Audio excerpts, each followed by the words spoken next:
quote, "I have been through more than most people." Those are the words of the alleged Florida State shooter. We have newly released documents that show what Phoenix Ikner once wrote about what he said was a hard upbringing, how his background may have led up to him becoming someone who, according to police, would go on a college campus and open fire in a deadly shooting spree. And we also have audio of the school shooter at a political rally at the start of this year per FSUnews.com. My name is Phoenix Ikner. I'm majoring in political science. What the journalist who interviewed him says in hindsight about their conversation. We're on the case presented by Law & Crime. I'm Chris Stewart.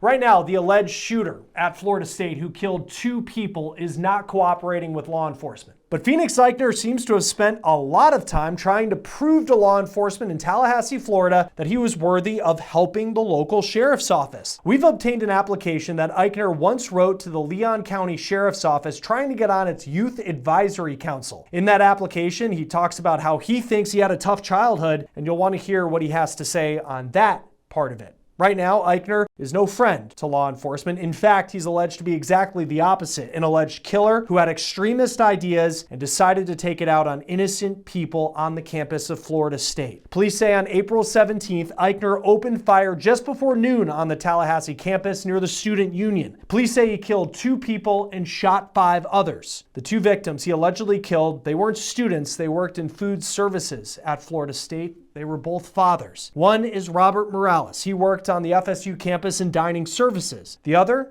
is Tiru Chaba. He was a father of 2 who worked for a food vendor and was visiting the FSU campus the day that Ikner allegedly opened fire. His family is now raising questions through an attorney about the investigation. We'll talk about that in just a moment. Police shot Ikner in the jaw. They say he was not cooperating with their demands to put his guns down. Ikner is still in the hospital at the time of this recording. It's unclear how long he will be in the hospital, but police say he will be charged when he's released by doctors. Police say they can't speak to the specifics of the charges, but they will be up to and include first-degree murder. Not only is a school shooting shocking, a big twist in this story early was how familiar the local sheriff's office was with Phoenix Ikner. The shooter's stepmom is a Leon County sheriff's deputy. She worked for the agency for nearly 20 years. Last March, she was Employee of the Month for LCSO. The sheriff's office says that Deputy Ikner took personal leave in the wake of the news. She is most recently a school resource officer at a middle school, according to local media. Now, it's unclear if she will face charges because one of the guns that police say Ikner used in the shooting was his deputy stepmom's. It was a gun that was once her service weapon, but now she owned it for personal use. The sheriff said that the shooter was once a member of his agency's Youth Advisory Council. It's a group that's supposed to bridge the gap between law enforcement and local youth. But as we have dug deeper into the alleged shooter's past, we've uncovered that he was much more than just a young student who wanted to help local law enforcement. These are pages related to Phoenix Ikner's application to be on the Youth Advisory Council in 2021 when he was a junior in high school. He was around 16 years old. He talks about problems that he sees in society when it comes to issues like race, and he talks about his childhood. We dug through court records in Leon County, Florida, and we have found a paper trail that shows that this alleged shooter was at the center of a custody dispute for years between his parents. This is a picture of the shooter's biological mom. Her name is Anne Marie Erickson. This is a picture of her related to an unrelated case in 2013. Well, if you watch our content here on Law and Crime, you know just how rampant crime is right now, and that is especially true when it comes to cybercrime. That is growing more dangerous and widespread, and it's targeting businesses like never before.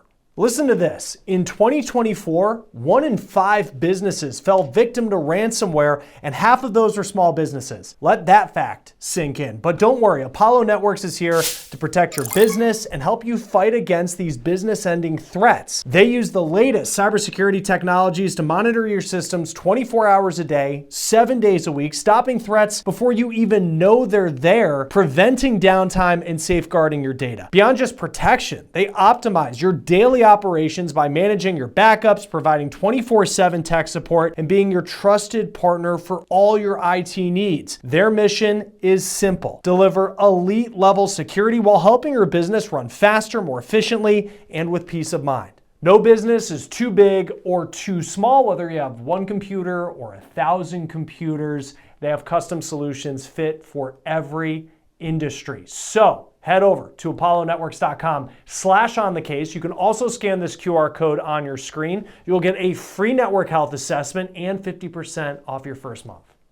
We found this 2015 lawsuit that was filed by Phoenix's biological mom, Anne Marie Erickson. We went through dozens of pages of the court documents that detail a tumultuous divorce and custody battle involving the alleged shooter when they were young. Now, the other name listed as a plaintiff is Christian Gunnar Erickson. It has been reported that the alleged shooter changed his name to Phoenix Ikner from Christian in 2020 to have a name associated with his biological dad's family, Christopher Ikner, who is married to the LCSO deputy that the sheriff named Jessica Ikner. Now, the shooter's biological mom claimed in the lawsuit that Phoenix was the victim of psychological and emotional abuse from the time he was 11 years old. The suit demanded damages that would go into a college fund for the minor who would grow up to become the alleged FSU shooter, Phoenix Ikner. According to Leon County court records, the case was eventually dismissed. We found this document filed in Leon County that shows in 2016, the shooter's mom was convicted of a charge of removing a minor from the state in failure to return a minor. We'll talk about that in just a moment. Erickson spent 30 days in prison and she was put on 2 years probation. Erickson posted this recently on Facebook saying, quote, "Love being my son Christian Gunnar," in parentheses, Phoenix mother. So let's dive into this youth group application from 2021 that provides even more context about who Phoenix Ikner is. Ikner writes a biography about his life, which he starts by saying, quote, "I have been through more than most people." He talks about growing up, splitting time between his biological parents who had to hand him over at a local police station. And he also talks about an incident when he was 10 years old and he had to split his spring break between his mom and his dad. You might remember we were just talking about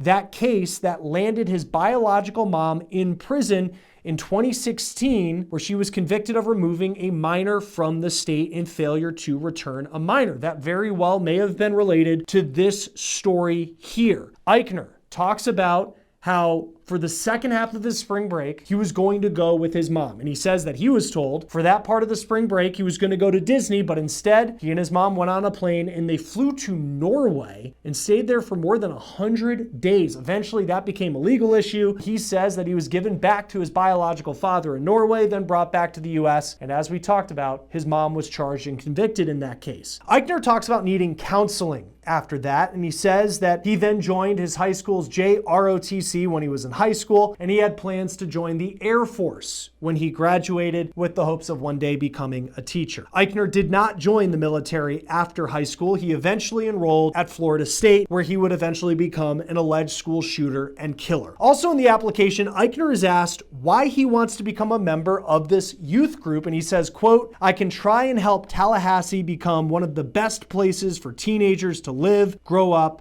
and plant family roots." The application then asks him a question about one issue of importance in the country, to which he replies, race relations. He says, quote, "I am passionate about this issue because it is a driven factor in the political landscape of today. For example, at my school, there is a clash between the races and that each race feels the opposite race is ignorant. There is no communication or dialogue between them. I believe that race sensitivity should go both ways. We don't need to focus on one race being better or need different treatment than another. This breeds issues within the classroom at my school and adds fuel to the fire. I think that the Youth Advisory Council could help bridge this gap/issue." The application shows that a school resource deputy endorsed Ikner, saying, quote, "Phoenix has strong character and would be a strong member of the youth council. He wants to help bridge gaps within our community to help make it a better place to reside." Years later, Ikner would allegedly prove to be the exact opposite of that assessment. At the time of the application, Ikner was under the age of 21, so his stepmom, Leon County Sheriff's Deputy Jessica Ikner, signed the document for him. Also included in the document was an acceptance letter to the council by Leon County Sheriff Walt McNeil, who said the application process was incredibly competitive, but Ikner showed a dedication to service with strong leadership skills. Less than 5 years after that letter, the sheriff would be at a podium saying this about Phoenix Ikner. The shooter is 20-year-old Phoenix Ikner. And he's the son of a Lynn County Sheriff deputy. Our Deputy Ikner, has been with the Lynn County Sheriff's Office for over 18 years. She has a tremendous job that she's done. Her service to this community has been exceptional. Unfortunately, her son had access to one of her weapons, and that was one of the weapons that was found at the scene. And we will continue that investigation into how that weapon was used and what other weapons perhaps he may have had access to.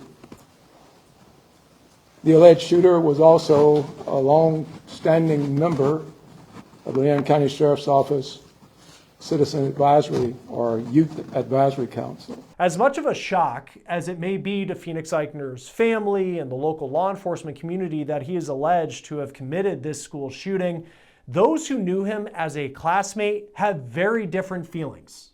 USA Today spoke to a college classmate who said that Ikner made it clear to the class that he had guns. The student went on to say, quote, "It's so sad and so shocking. Then to see it was him, I'm sadly not surprised." I remember back in April when this shooting happened and the sheriff said the name Phoenix Ikner, and I did an internet search of that name, and one of the first things to come up was his name quoted in an article for a Florida State newspaper related to a political rally from earlier this year.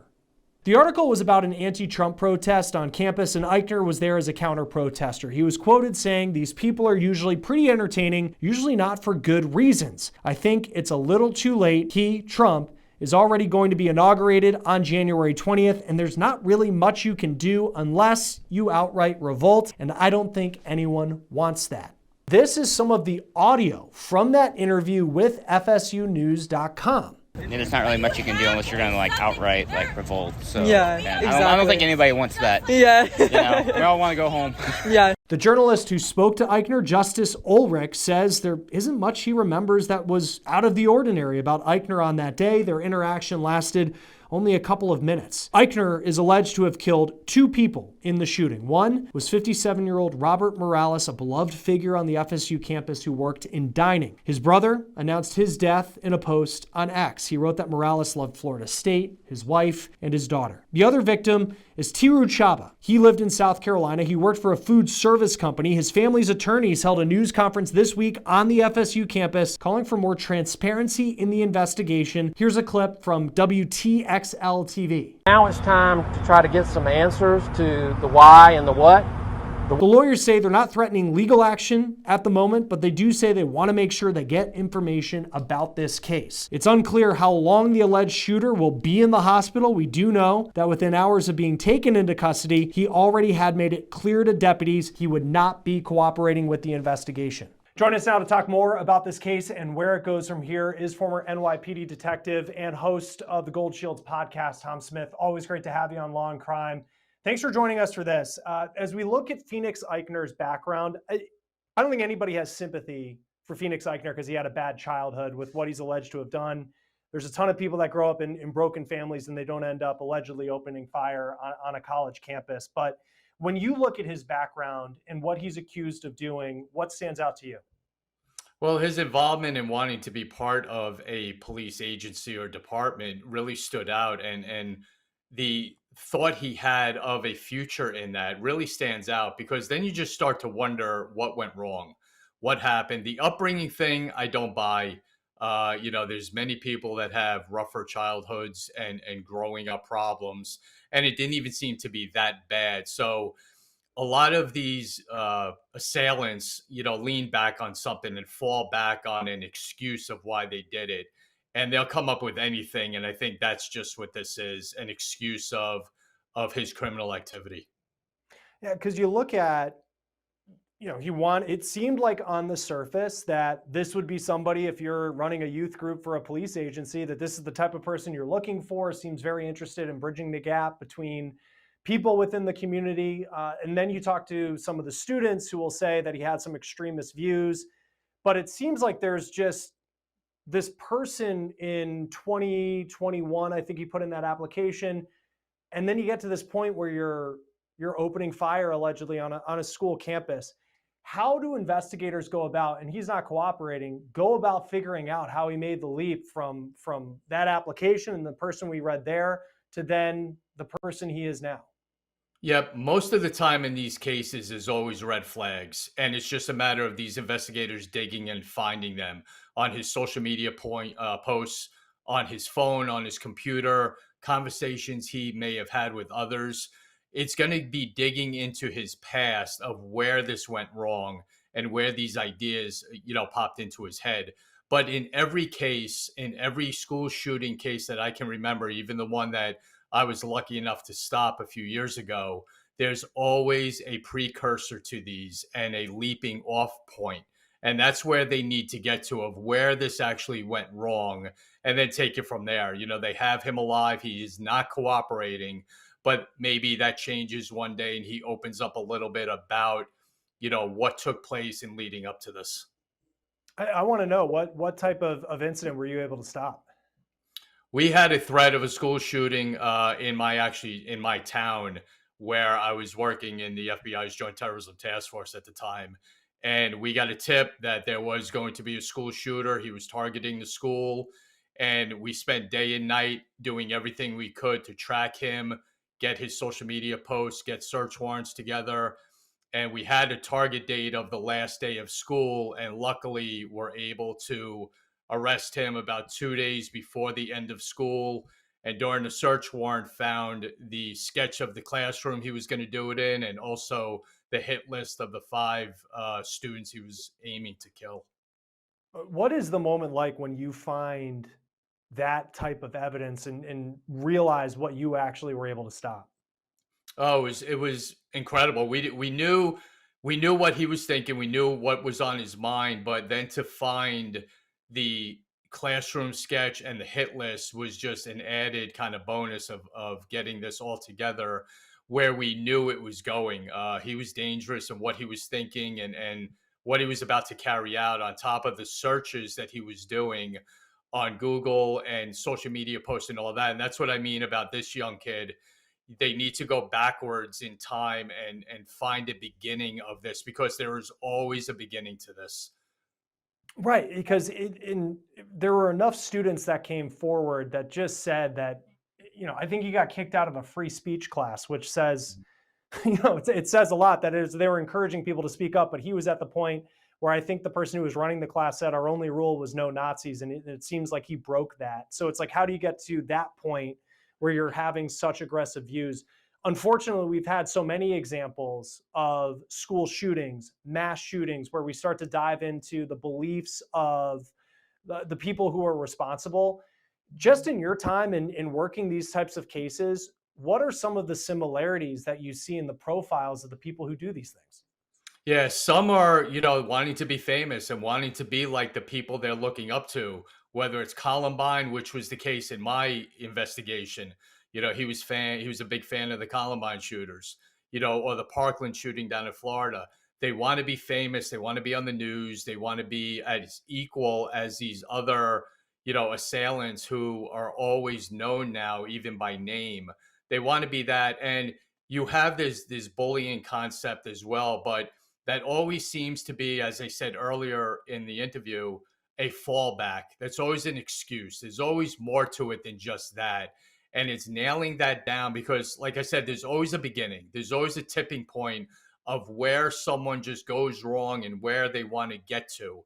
And that's what needs to be done in this case. So other investigators who are going to be dealing with these cases are just educated on to where to look and how to look, questions to ask, searches to do, just to possibly stop this from happening before it happens in the future.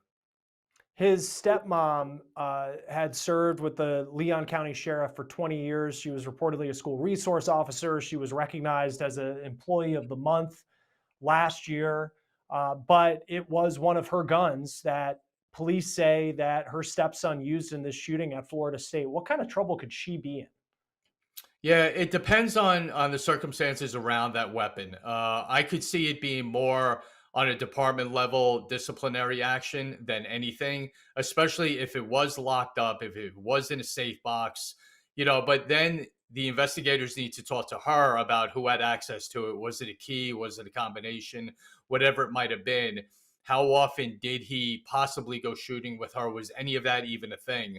So there's a lot to be, kind of unwrapped with that. They're keeping pretty quiet about those circumstances. So those are going to probably play out over the next week, a couple of weeks or months ahead.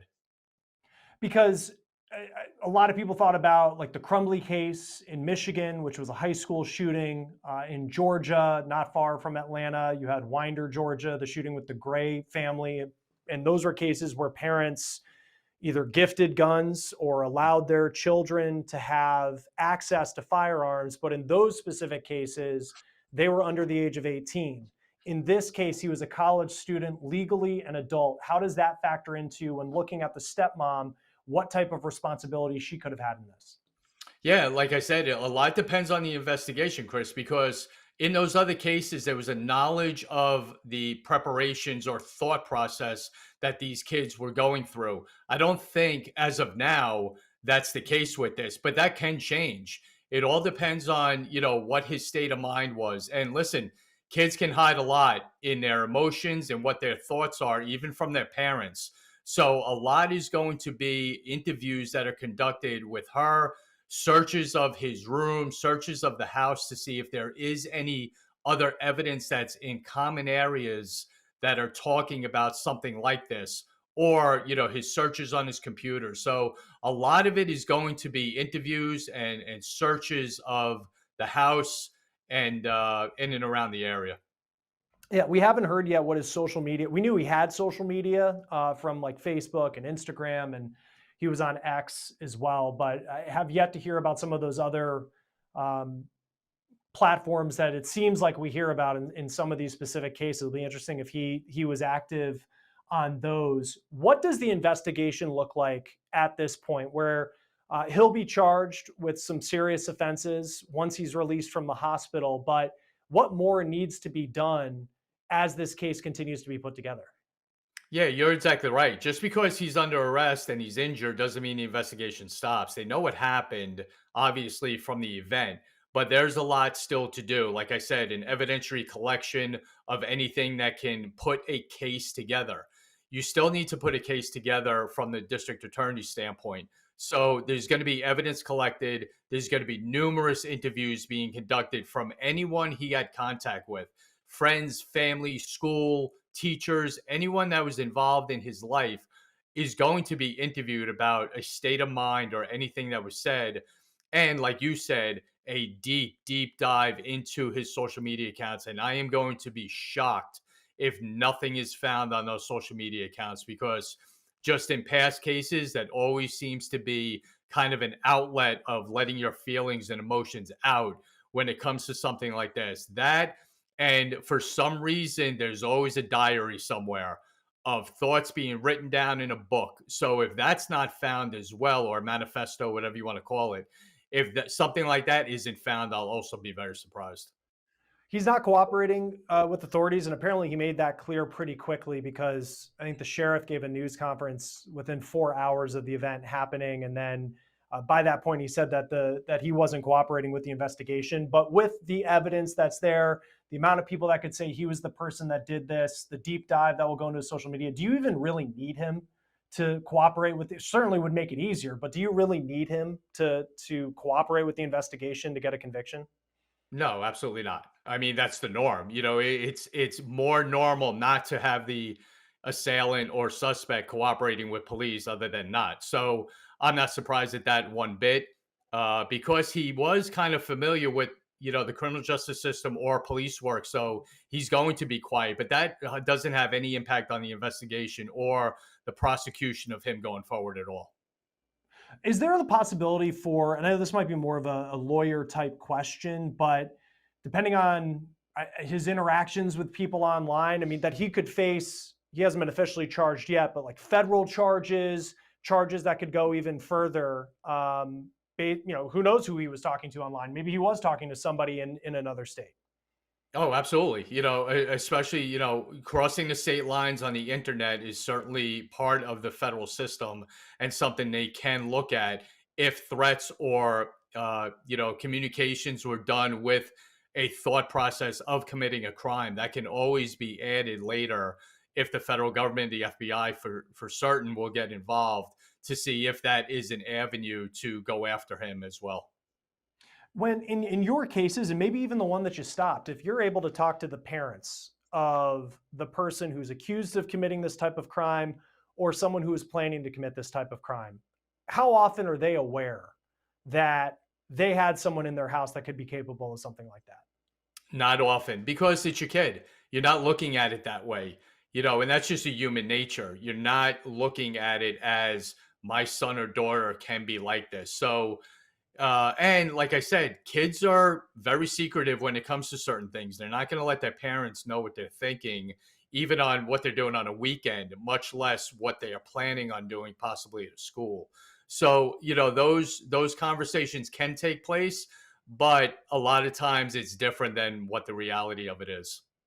One thing for me that's just been so concerning as we've covered so many of these cases is the internet activity and these apps that, whether it's a video game app that's, where people can communicate or it's something like Discord or Telegram. We've heard of them, being involved with people having communications like that. But then I think of Columbine, and that was before social media was even a thing. Like for you, as you look at this, is it more prevalent that people have these types of ideas, or is it that social media allows us to see people who are capable of these things and potentially stop them before they happen, or unfortunately after the fact, be able to have more evidence to get them behind bars?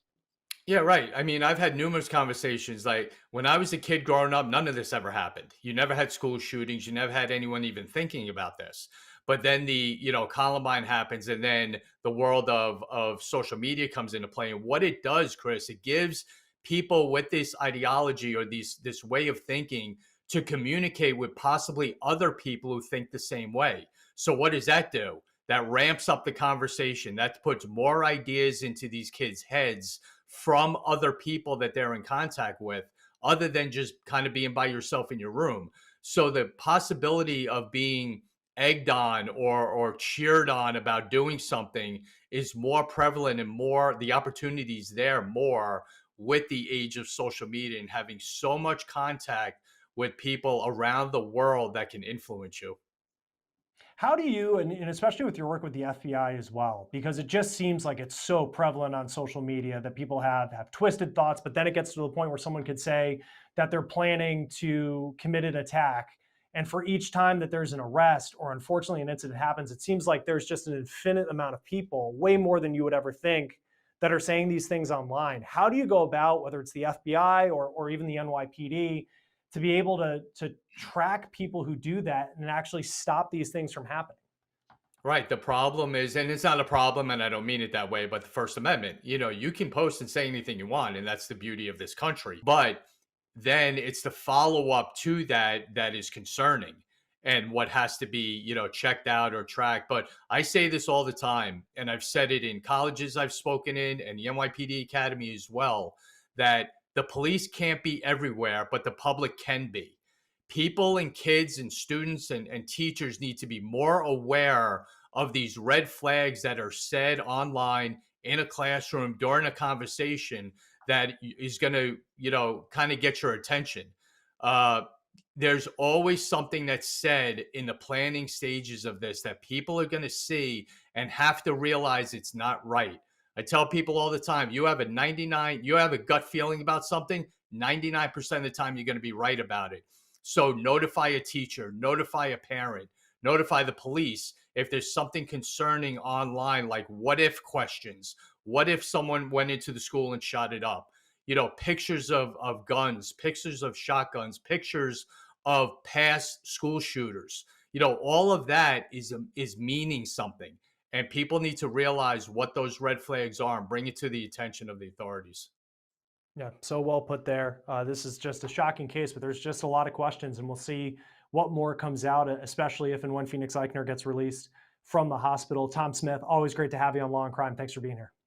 Always a pleasure, Chris. Thank you. That will do it for this episode of On the Case presented by Law and Crime. I'm Chris Stewart. We'll see you next time.